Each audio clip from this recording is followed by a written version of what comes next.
할렐루야. 153 저녁기도 오신 여러분들을 주님 이름으로 환영하고 축복합니다. 정말 오랜만에 긴 시간 동안 우리들이 영상으로 뵙지 못하고 다시 이제 시작하게 되었는데요.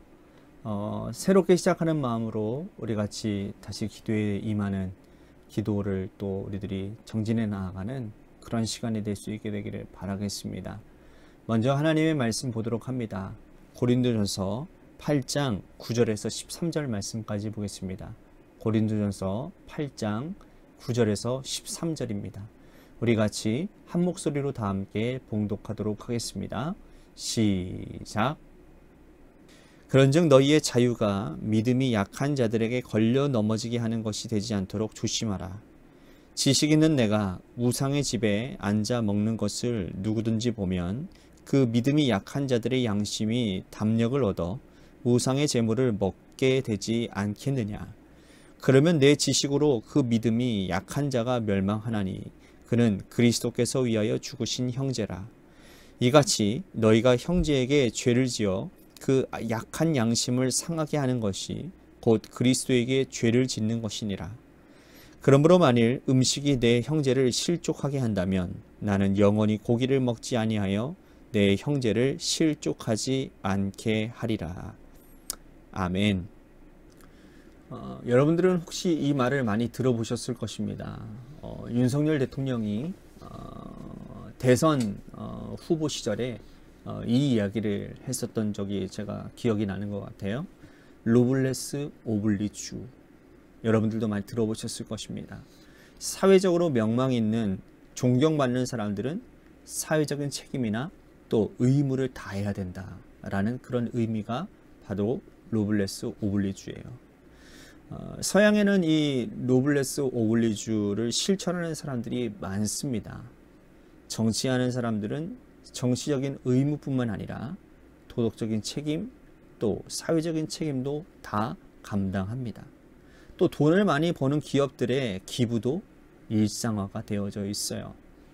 하지만 아직 우리나라에는 이 노블레스 오블리주를 실천하는 사람들이 그리 많지 않은 것 같습니다. 고위공직자들, 고위공직자 임명을 앞두고 실시하는 어떤 국회 청문회를 우리들이 보더라도 한숨이 저절로 나오는 일들이 참 많지 않습니까? 어떻게 저런 사람이 고위공직자에 될 수가 있을까라는 그런 한탄이 나오게 됩니다. 이 노블레스 오블리주라고 하는 것은 교회 공동체 안에서도 굉장히 중요한 덕목 중에 하나입니다. 교회 안에는 먼저 된 사람들이 있고 나중된 사람들이 있어요. 남들보다 먼저 하나님의 은혜를 받고 교회의 일원이 되고 또 직분을 받아 사명을 감당하는 사람들이 있습니다. 목회자와 중직들이 바로 그런 사람들이겠죠.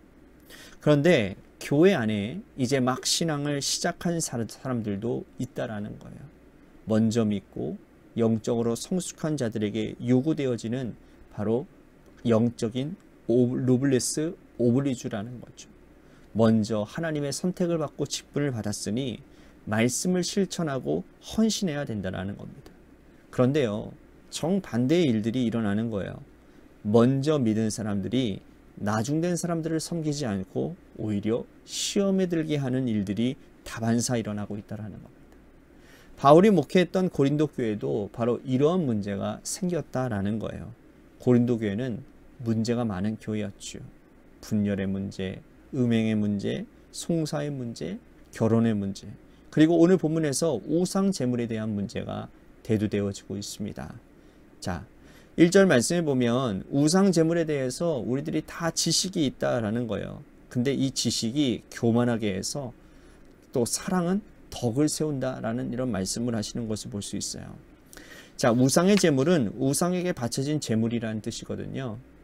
자, 고린도 지역은 여러분 이방인의 신전들이 많았습니다. 저도 이번에 성지순례를 이제 고린도 지방을 가봤는데요. 정말 아프로디테라고 하는 신전이 어마어마하게 큰 터가 있더라고요.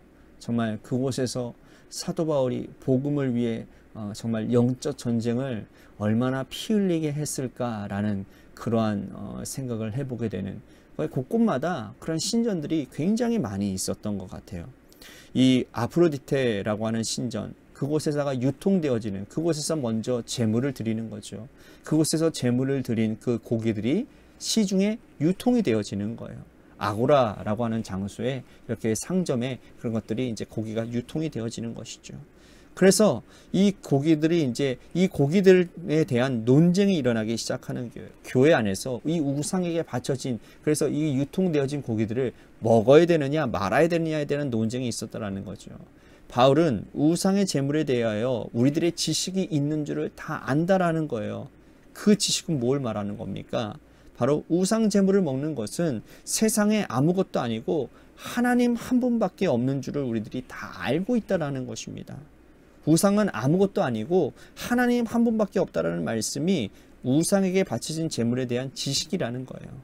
즉 믿음이 굳건한 사람들, 우상에게 바쳐진 제물에 대한 가치 정립이 되어 있는 사람들은 이 고기 먹는 일들이 거리낌이 없다. 우상에게 드려진 제물도 하나님께서 지으신 창조물이기 때문이라는 겁니다. 우리가 하나님의 자녀이고 또 하나님이 세상의 주권자이신데, 자녀인 우리가 무엇을 먹든지 문제될 것이 없는 것이 바로 성숙한 믿음을 가진 사람들의 생각이라는 거예요. 그런데요, 반대로 믿음이 어린 사람들에게는 이것이 시험거리가 들기에 좋은 문제라는 거예요. 양심의 가책이 있다는 겁니다. 바울은 이 지식은 모든 사람들에게 있는 지식이 아니라고 말씀을 해요. 얼마 전까지 우상에게 절하고 신전을 출입했던 사람들이 교회 공동체의 일원이 되었는데, 교인들이 모여서 우상 신전에 바쳐진 그 제물을 먹는 것을 보니 그들이 충격을 먹는 겁니다.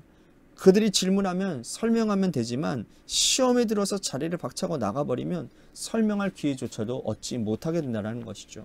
여러분, 오늘날 교회 공동체에서도 이러한 비슷한 문제들이 일어나고 있는 것 같아요. 교회 안에서 어떤 재정의 사용, 또 먼저 된 사람들의 그런 말과 행동들이 처음 믿는 자들에게 시험거리가 되는 일들이 있다는 거예요. 오해가 있으면 설명하면 되지만 많은 사람들이 오해를 품은 채로 교회를 떠난다라는 거죠. 그러면 그 영혼들은 어떻게 되는 겁니까? 어떻게 되는 거예요? 자유가 믿음이 약한 자들에게 걸려 넘치지 않도록 조심하라 라고 사도 바울은 권면하고 있다는 겁니다. 고기를 먹을 수 있는 자유는 있지만, 그러나 그 자유가 믿음이 여린 여자들, 어린 자들에게 걸려 넘어지지 않도록 조심해야 된다라고 말씀을 하는 거예요. 그러므로 오늘 우리 믿는 공동체의 성도들은 하나님과의 관계뿐만 아니라 성도들과의 관계도 조심해야 된다는 거예요. 목회자들, 중직자들의 행동과 말투까지 조심해야 된다는 거죠. 믿지 않는 사람들 혹은 처음 믿는 사람들에게 본이 되어야 된다는 의식은 우리들에게 꼭 필요한 덕목이다 할 수 있다는 겁니다. 그 영혼은 그리스도의 피값을 주고 사신 소중한 영혼이기 때문인 거예요. 바울은 자신의 결단을 이렇게 소개합니다. 내가 먹을 수 있지만 내 형제를 실족한다면 나는 영원히 고기를 먹지 않을 것이라고 말이에요. 여러분, 바울이 무엇 때문에 이렇게 결단을 했습니까? 영혼 때문이에요. 영혼. 그러므로 우리도 바울처럼 영적인 책임을 다 해야 합니다. 영적인 노블레스 오블리주, 이것을 실천하고 먼저 믿는 자들, 또 우리가 그들에게 믿음의 모범이 되어주기를 우리는 힘써야 될 줄로 믿습니다. 교회 안에서 우리가 하는 말과 행동이 믿음이 어린 자들에게 시험거리가 될 수 있다는 사실을 우리들이 기억하고 항상 조심해야 되기를 우리들이 힘써야 될 줄로 믿습니다. 오늘 말씀 생각하면서 우리 같이 기도했으면 좋겠습니다. 믿음이 어린 자들을 배려할 줄 아는 그러한 말과 행동이 우리 가운데 있게 하여 주옵소서. 그리고 그리스도께서 피값 주고 사신 그 영혼들을 사랑하는 마음으로 우리들이 그들을 섬김의 자리로 나아가는 그러한 사람들이 되게 하여 주시옵소서라고 오늘 말씀 생각하면서 우리 같이 기도했으면 좋겠습니다. 또 한 가지, 우리 교회를 위해서 간절히 기도합니다. 하나님께서 세워주신 몸된 교회, 하나님의 뜻 가운데 바로 세워지는 교회가 되게 하여 주시고, 이웃을 살리고 하나님을 기뻐하시기에 애씀이 있는, 힘씀이 있는 교회가 되게 하여 주시옵소서. 뿐만 아니라 우리 재개발 가운데 놓여져 있는 주님의 교회를 위해서도 간절히 기도해 주시기를 바라겠습니다. 또한 육신의 질병으로 고통당하시는 분들 많이 있습니다. 김은정 지사님 아버님의 쾌유를 위해서 여러분들 기도해 주시고요. 김은정 지사님의 또 연약하신 육신을 위해서도 여러분들 하루빨리 쾌유를 여러분들 위해서 기도해 주시기를 바랍니다. 박순시 장로님 장로님을 위해서도 계속 기도해 주시고요. 이종민 장로님의 만취 판정을 위해서도 기도해 주시기를 바라겠습니다. 또 한 가지 여러분들의 삶의 자리와 여러분들의 자녀들을 위해서 기도하시다가 이 시간 돌아가시기를 바라겠습니다. 노래 끝날 때까지 우리 같이 합심하여 기도하도록 하겠습니다. 기도하시겠습니다.